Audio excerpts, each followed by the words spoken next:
Natutuwa ako kasi expose talaga yung mga senador eh. Si Ping Lacson talaga hindi talaga siya pangmagalingan na senado eh. Bakit? Alam niya ngayon, pagkalipas ng isang araw, kahapon pa po yun eh, di ba? Kahapon pa po diniklara ni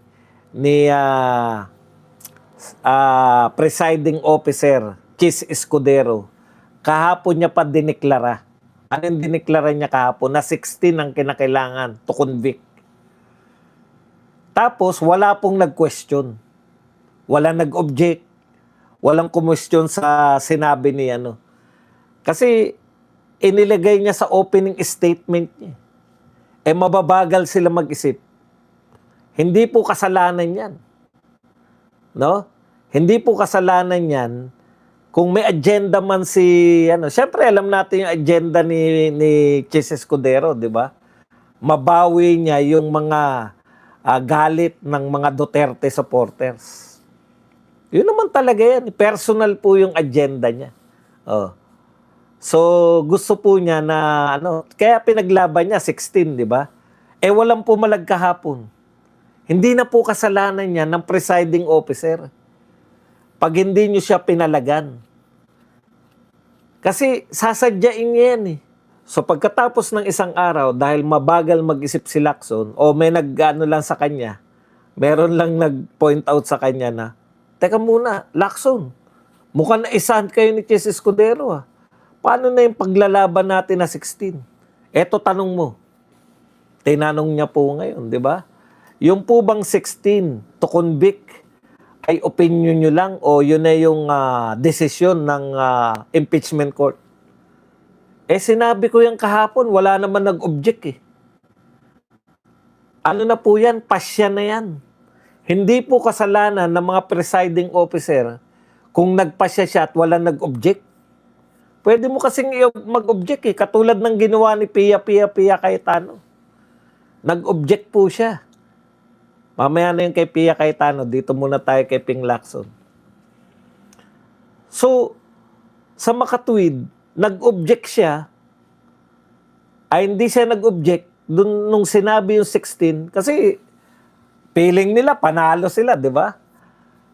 Pinaglaban nila na si Chis Escudero ay gawing presiding officer. Kinargahan sila ni Chis Escudero. Nagdiwang tayo. 16 pala. Okay. Good ka, Chis Escudero. After isang araw, tsaka ka magre-react, hindi ubre yun sa korte. Pag may objection ka, pag may bumanat, objection. Ganun ka agad. Di ba? Nakita niyo yung mga dalawang abogado. Panay objection yan. Eh putya, pagkalipas ng isang araw, tsaka mo i-erase. O ano sabi ni Chis Escudero? Kaya panalo pa rin tayo eh. Naihirit na ni Lacson. Nung hinirit siya ni Lacson, sabi ko, patay. Mukhang pinagplanuhan na nitong mga to na babawiin nila. Di ba? I-overrule nila yung presiding. Pwede kasi yun. I-overrule nyo yung presiding judge eh. Pero dahil hindi nila alam yun. Kasi lahat po kayo judges eh. Di ba? Judge po kayo lahat. Pag may nag-question dun, kaya kita nyo mamaya yung kay Pia, hindi po pwede na siya lang ang presiding judge. Pero magbubutuhan po yan pag may nag-question. Pag kinwestiyon po yung ruling ng presiding judge. Lalo na yan. Grabe yan, 16. Ang tagal-tagal nila, may mga announcement yung mga tulpo na pwedeng bumaba yung bilang. Eh mababagal sila ano, kahapon pa ako natutuwa eh. Pero nung nag-raise si Lacson, patay ka ako. Natunugan na yung ginawa ni Chis. Pero mali yung tanong niya eh, di ba? Dapat kasi yun, ang hirit dapat ni Lacson doon na pagbotohan natin. Wala siyang ni-raise na ganun eh. Kaya inunahan na naman siya. Inunahan na naman siya ni Chis eh. Diyan kasi ako matala sa panonood eh. Tinitignan ko yung mga galawan eh. Inunahan na naman siya ni Chis. Sabi ni Chis, walang nag-object sa inyo nung sinabi ko to. Therefore, yan na yun.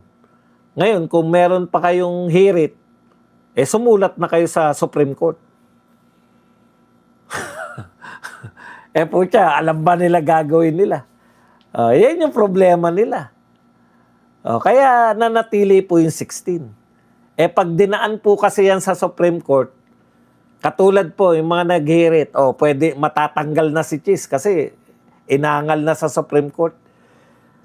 Hindi pa nga po na pagpapasyahan yung kung legal ba o illegal yung pagdadala kay Tatay Digong sa ano, sa dahig. Marami pa po nakapila. Nakapila po yun. Di ba? Nakapila po sila. Kaya tama yun si Chis Escudero. Kung gusto nyong umangal, sampa kayo sa Supreme Court. Kailan pa magpapasya? Tapos na po yung impeachment bago maisalang yan ng Supreme Court. Yung sinasabi nyo na kino-question si Chis Escudero, tapos na impeachment bago yan mapag-usapan. Kaya tuloy-tuloy pa rin po yan, hindi po porket may nag-question. Kaya nga hindi ko na itatopic yan kasi una, natutuwa ako. Imaginein po ninyo kung pipilitin po natin na si Gatchalian. Duduruin lang po yan. Nakita nyo po yung duruan ng mga attorney? Kinwestiyon mo na naman. Ganun lang, mga simple yan. Yung mga sinasabi, they are reacting. Senator judges. Why they are reacting? The defense team is reacting. Di ba? Mga duruan po yan. Yung ginawa po ni Sheila kay Shell Jokno, na umiyak agad si Shell Jokno. Ganun talaga. Dudunguin mo yung mga kalaban mo, ganyan sa korte. Okay. So, ano yung nangyari? Yan. So, ngayon, 16 na talaga yan. Tapos, hindi pa rin nakahirit na si Lacson. Alam ko, yun yung gusto niyang ipaglaban tatanungin niya lang, tapos siguro pwede sila magbotohan. Pero, too late na yun Tinanong mo na, hindi ka nag-react nung sinabi yan ni Chis Escudero, tapos ngayon nagtanong ka, hindi ka pa nakapag-react kasi hindi mo alam ang gagawin mo. Binilisan yung yung salita ni Chis Escudero, binilisan niya Tapos hindi ka nakapag-react kasi hindi mo alam yung gagawin. Hindi mo, maaaring dalawa yan, hindi mo naintindihan yung sinabi o hindi mo alam ang gagawin. Pero talo kayo dyan kasi nasemento na ni Chis Escudero na 16 to convict. Panalong-panalo tayo dyan. Wala lang maghudas dun sa, ilan pa ba natitira sa atin? Ilan pa yung natitira? 11 na lang, di ba? 13 sila, 11 tayo. Yung tatlo, na dalawa laya, dalawa kulong, isa tago. So, 11, 8. Mapanatili lang natin yung 8. Wala lang babaliktad. Okay na tayo rin. Pasok na. Okay.